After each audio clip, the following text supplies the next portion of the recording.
आदाब नाजरीन, आप देख रहे हैं गुलिस्तान न्यूज। 3:30 बज चुके हैं। बड़ी खबरों के साथ मैं हूं आपका मेजबान गौहर कुछ आपकी खिदमत में हाजिर। तफसीलात से पहले नजर डालते हैं हेडलाइंस पर।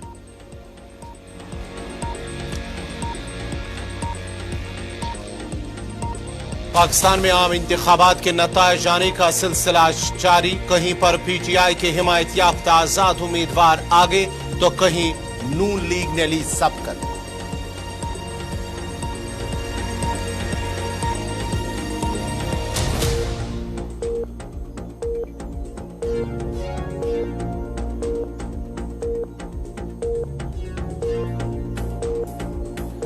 सदर Hind Indian agriculture research institute के 62वें कॉन्वोकेशन में की शिरकत। हिंदुस्तान की मईशत और माश के लिए ज़राअत की अहमियत पर दिया जोर। किसानों की आमदनी बढ़ाने, जदीद ज़राई तकनीकों को फरोग देने के लिए हुकूमती इक़दामात काबिल तारीफ।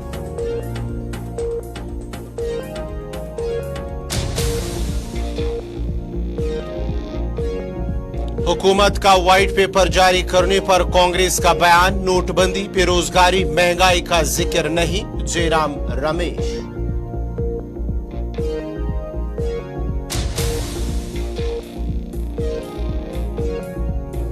और शिवसेना यूबीटी लीडर के कत्ल पर शिवसेना ने हुकूमत के खिलाफ नाराजगी का किया इजहार। महाराष्ट्र में गुंडा राज और माफिया राज है, संजय रावत का बयान।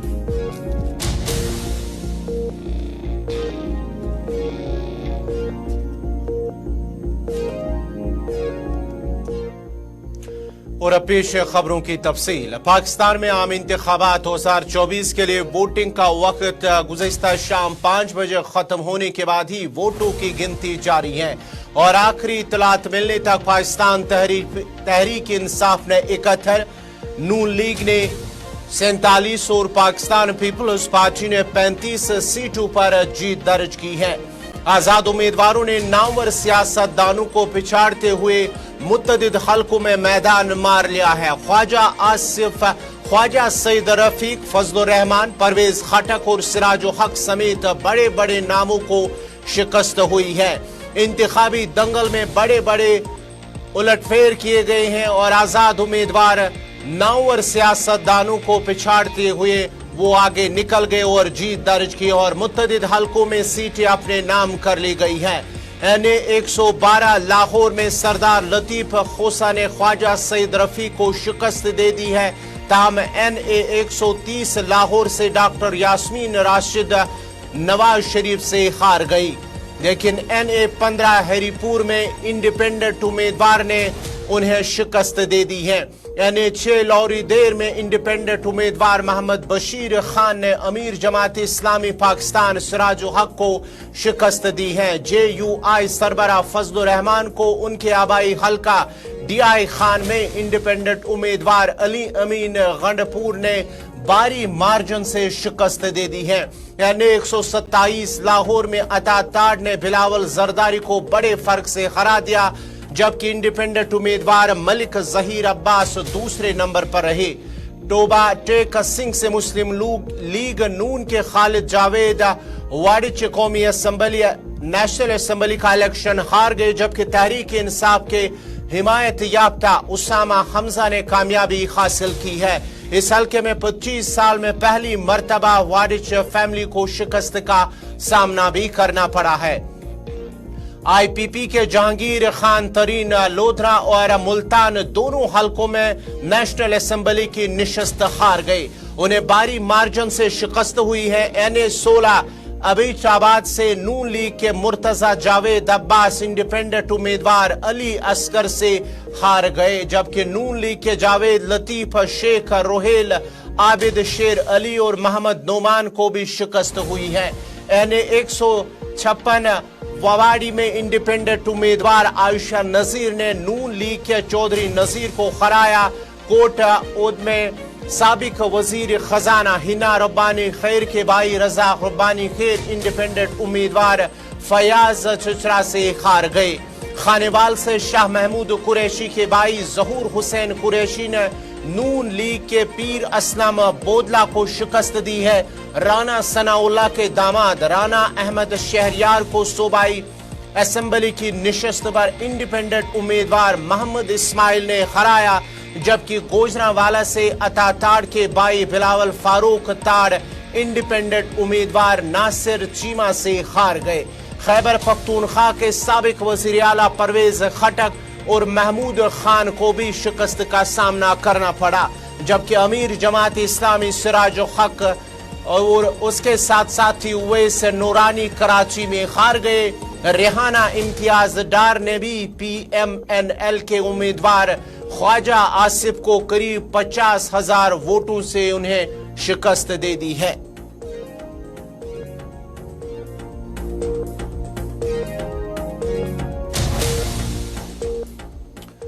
इधर सदर हिंद द्रौपदी मुर्मू ने नई दिल्ली में इंडियन एग्रीकल्चर रिसर्च इंस्टीट्यूट के 62वें कन्वोकेशन से खिताब करते हुए हिंदुस्तान के ग़िज़ाई तहफ़्फ़ुज़ में इसके ताउन की तारीफ की है। इंस्टीट्यूट की अहम तहकीक और तरक्की को नोट करते हुए उन्होंने 200 से ज्यादा नई टेक्नोलॉजीज के साथ जमीन पर इसके असरात को उजागर किया। हिंदुस्तान की मईशत और माइश के लिए ज़राअत की अहमियत पर जोर देते हुए सदर हिंद ने किसानों के लिए पायदार तरक्की और मदद की जरूरत पर जोर दिया है। उन्होंने किसानों की आमदनी बढ़ाने, जदीद ज़राई तकनीकों को फरोग देने और आपाशी के निज़ाम को बेहतर बनाने के लिए हुकूमती इक़दामात की तारीफें की है। हरित क्रांति के प्रमुख केंद्र और कृषि के क्षेत्र में अद्वितीय योगदान देने वाले भारतीय कृषि अनुसंधान संस्थान के 62वें दीक्षांत समारोह में आकर मुझे अत्यंत प्रसन्नता महसूस हो रही है। सर्वप्रथम मैं आज स्नातक हो रहे विद्यार्थियों को बधाई देती हूँ और आपके स्वर्णिम भविष्य की कामना करती हूँ।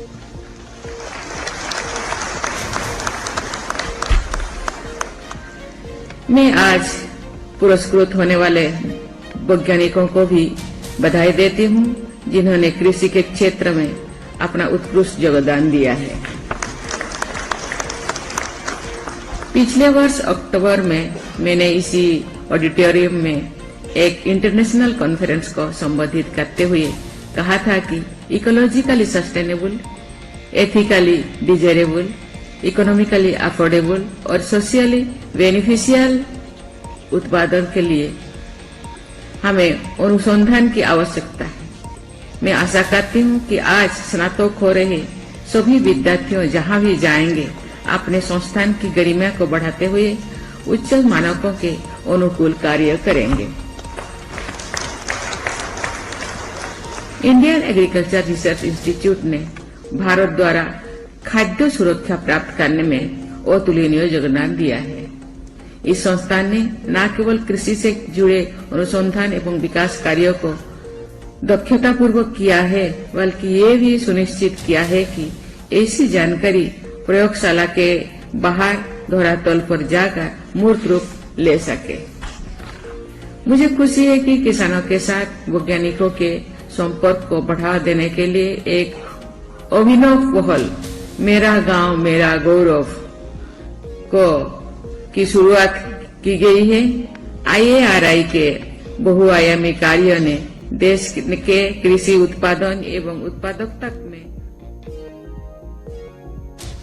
मरकजी वजीर खजाना निर्मला सीतारमण ने लोकसभा में कांग्रेस पर तनकीद करते हुए कहा है कि हुकूमत के 10 साल कुछ बहरान के साथ और 10 साल मुख्तलिफ हुकूमत के मुख्तलिफ बहरान के साथ इस व्हाइट पेपर पर दिखाया गया मवाजना वाज़ेह तौर पर बताता है कि अगर हुकूमत सच्चे खुलूस शफाफियत के साथ संभाले तो इसके नतायज सबके सामने होते। जब आप मुल्क के बजाय अपनी फैमिली को तरजीह देते हैं और जब आपके पास शफाफियत के अलावा कोई और गौर होता तो नतायज सामने होते। वजीर खजाना निर्मला सीतारमण ने कहा कि कांग्रेस ने मुल्क के मफादात के तहफ़्फ़ुज़ के लिए कुछ नहीं किया, लेकिन घोटालों पर घोटाले सिर्फ किए हैं। They start stories of how when you have a crisis and how a government with a feeling of the nation will have to pull the economy up in spite of it getting affected by such a stark, very difficult, challenging crisis. 10 years of one government with some crisis and 10 years of a different government with a different crisis. The comparison shown in this white paper clearly says how, if the government handles it with true sincerity, transparency, and putting the nation first, the results are there for everybody to see. Equally, when you don't put the nation first, when you put your first family first, and when you have other consideration than transparency, the results are out there for you to see. When the results are out there for you to see. So, what happened after 2008, when there was a global financial crisis, and what happened post the COVID, shows clearly that if the intent of the government is sincere, if niyat और नियम दोनों सही है तो अच्छा result मिलेगा. जब आपके नियत साफ नहीं है और आपके कार्रवाई भी साफ नहीं है, देश को इतना गंभीर अवस्था में छोड़कर आप चले गए, उसको सही करने में 10 साल माननीय प्रधानमंत्री जी मोदी जी का उनके डेडिकेशन के वजह से आज देश उभर कर आ रही है. मरकजी वजीर जी किशन रेड्डी ने एक प्रेस कॉन्फ्रेंस के दौरान कहा कि रेलवे के सफर को काबिल रसाई बनाने के लिए हुकूमत ने मुसाफिरों को सब्सिडी की पेशकश की है. मुसाफिर टिकट की कीमत का सिर्फ 53% अदा करते हैं. ट्रेनों में सफर करने वाले हर मुसाफिर को 47% सब्सिडी की पेशकश की जाती है. आज हिंदुस्तान सबसे तेजी से तरक्की करने वाला रेलवे नेटवर्क सिस्टम बन गया है. उन्होंने कहा है कि माली साल 2023-24 में रेलवे के बजट में 2013-14 के मुकाबले में 8 गुना इजाफा हुआ है.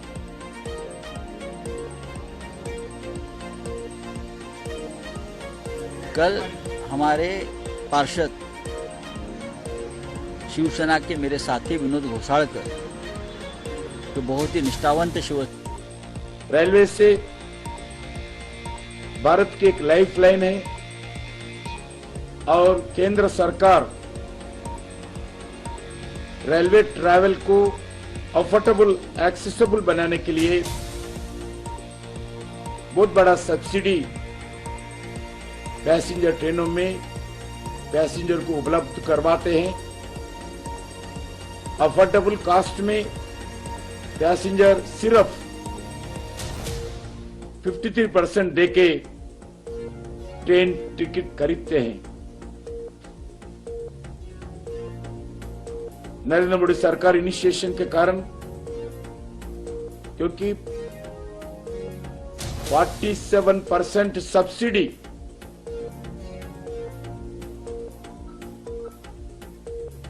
जो रेलवे पैसेंजर ट्रेन में हर पैसेंजर को देते हैं. 47% अगर ओवरऑल कंपेयर करने के बाद, फर्स्ट क्लास हो, थर्ड क्लास हो, सेकंड क्लास हो, एसी हो, नॉन एसी हो, अगर पूरा टिकट्स का अगर एक आंकड़ा निकाले तो 47% जो एक्सपेंडिचर होता है रेलवेज को, उसमें 47% सब्सिडी देकर आज लोगों का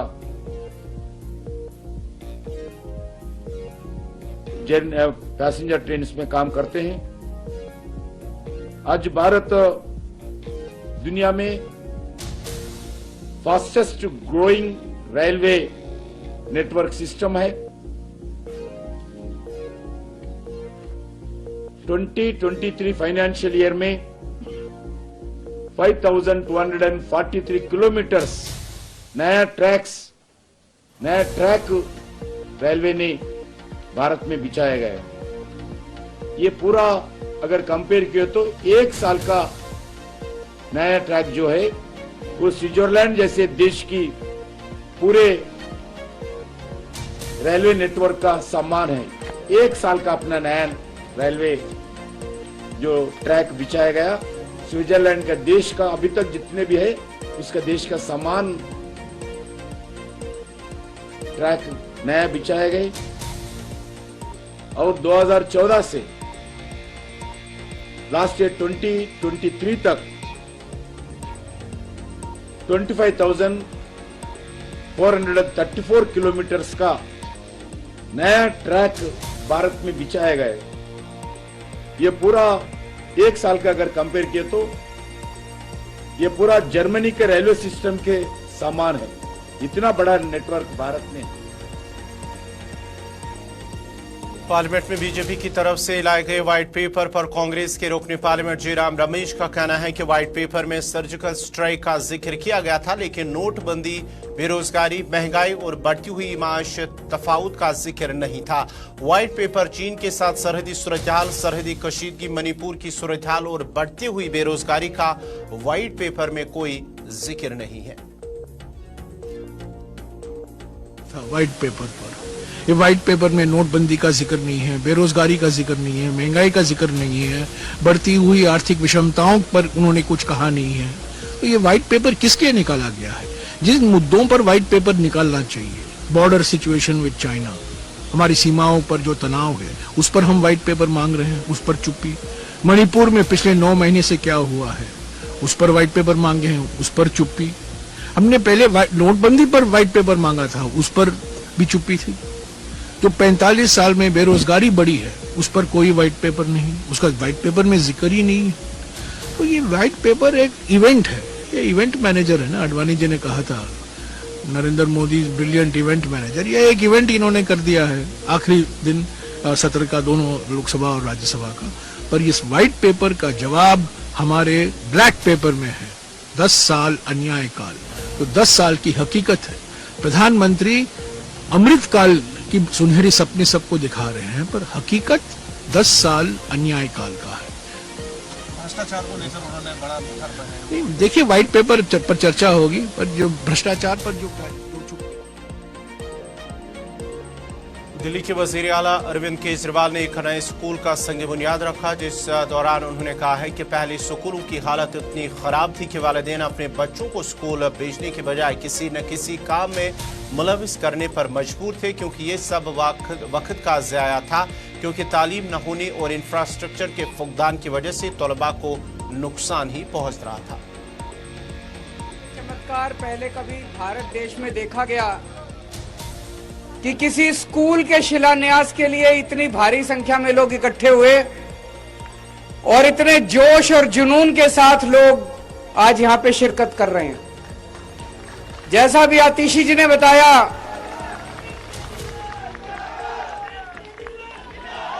हमारी सरकार बनने के पहले 2013 तक 2014 तक सरकारी स्कूलों का इतना बुरा हाल होता था, बच्चे जाते थे घंटा 2 घंटा स्कूल में उछल कूद करके घर वापस आ जाते थे।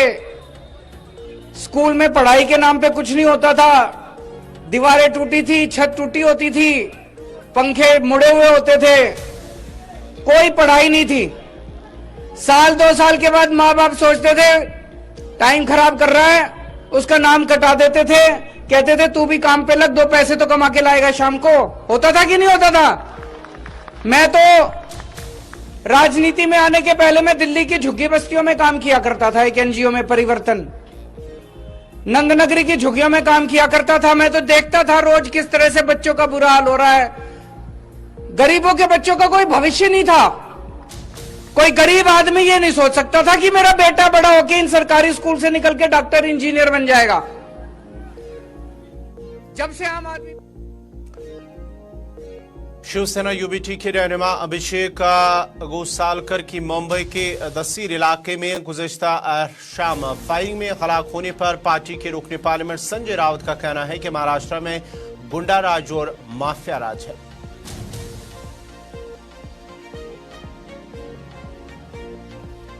हमारे पार्षद शिवसेना के मेरे साथी विनोद घोसाळकर, जो बहुत ही निष्ठावंत शिवसैनिक रहे, पार्टी के उपनेता है, उनका बेटा वो भी पार्षद रहा है, अभिषेक घोसाळकर को जिस प्रकार से उनकी हत्या हुई मुंबई में, ये बहुत ही गंभीर बात है। पूरे महाराष्ट्र में गुंडाराज चल रहा है,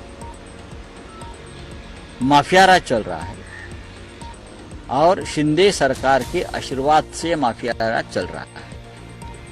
दर दिन मुख्यमंत्री के निवास स्थान पर 10 या 15 ये माफिया गैंग्स के लोग आते हैं, बैठते हैं और चाय पे चर्चा करते हैं। मुंडों के साथ चाय पे चर्चा चल रही है सरकार की। देवेंद्र फडणवीस गृहमंत्री है, कहाँ है? अदृश्य है, हाँ? लापता है। चाय पे चर्चा विदर्भ में कर रहे, यहाँ खून हत्या हो रही है, हमारा आदमी मारा गया। हम चुप नहीं बैठेंगे। मैं आपको बताता, हम चुप नहीं बैठेंगे। जो करना है वो कर लो, हम चुप नहीं बैठेंगे। हाँ, अब कहाँ है आपकी ईडी, सीबीआई? इतना सब कुछ हो रहा है मुंबई में, महाराष्ट्र में। हाँ, जिस तरह से गुंडाराज चलाया जा रहा है उसके लिए नरेंद्र मोदी और अमित शाह जिम्मेदार है। देश के प्रधानमंत्री ने महाराष्ट्र के नायब वजीर आला देवेंद्र फडणवीस ने कहा है कि यूबीटी लीडर अभिषेक गोसालकर को गोली मारकर हलाक करने और मुलजिम की जानिब से खुद को हलाक करने का पूरा वाक़ा संगीन और अफसोसनाक है। उन्होंने कहा है कि किसी को भी इस वाक़े पर सियासत नहीं करनी चाहिए, ताहम मामले में तहकीकात जारी है। यूबीटी के नेता अभिषेक गोसालकर, इनकी जो हत्या हुई और हत्या के बाद जिन्होंने हत्या की वो मॉरिस, इन्होंने भी अपने आप को गोली मार ली। ये पूरी घटना बहुत गंभीर है। इस प्रकार से एक युवा नेता की मृत्यु होना ये दुखद है, किंतु इसको कानून व्यवस्था के साथ जोड़कर और उस पर राजनीति करना ये भी बहुत दुखद है, क्योंकि 2024 में भी मॉरिस और गोसालकर जी, इनके साथ में हमको बैनर्स देखने को मिले, साथ में नए साल का स्वागत उन्होंने मिलकर किया। कई वर्षों से वो साथ में काम करते थे, किन्हीं कारणों से उनमें दुश्मनी तैयार हुई थी। अभी उनमें से कई कारण सामने आ रहे हैं जिसकी तफ्तीश चल रही है। एक बार इसकी पुष्टि होने के बाद वो कारण भी बताए जाएंगे। तो कुल मिलाकर अगर हम देखें तो ये जो घटना है, ये घटना एक प्रकार से जो आपसी बैर है उसके कारण हुई है। ये लोग साथ में ही काम करने वाले लोग थे, लेकिन इस घटना को देखते हुए राज्य सरकार ने जो गन लाइसेंसेस इशू हुए हैं उसके बारे में, या फिर अगर बिगर लाइसेंस की कोई गन अगर मिलती है तो वो कहां से आई। इधर मरकजी वजीर अनुराग ठाकुर का कहना है कि यह बहुत जरूरी है कि खिलाड़ियों को एंटी डोपिंग सरगर्मियों से रोड टू पेरिस 2024 के लिए पहले ही आगाह कर लिया जाएगा। सबसे पहले तो centre of excellence nutritional supplements के लिए जो आज इनॉग्रेशन हुई, उस पर सबको बधाई देता हूं, क्योंकि national forensic science university Gandhinagar और भारत सरकार के खेल मंत्रालय के द्वारा एक ज्वाइंट वेंचर में शुरू किया गया है। इससे जो न्यूट्रिशनल सप्लीमेंट्स हैं उन पे शोध भी हो पाएगा, उनकी टेस्टिंग भी हो पाएगी और खिलाड़ियों को ज्यादा जानकारी मिल पाएगी। रोड टू पेरिस 2024 के लिए बहुत जरूरी है कि हम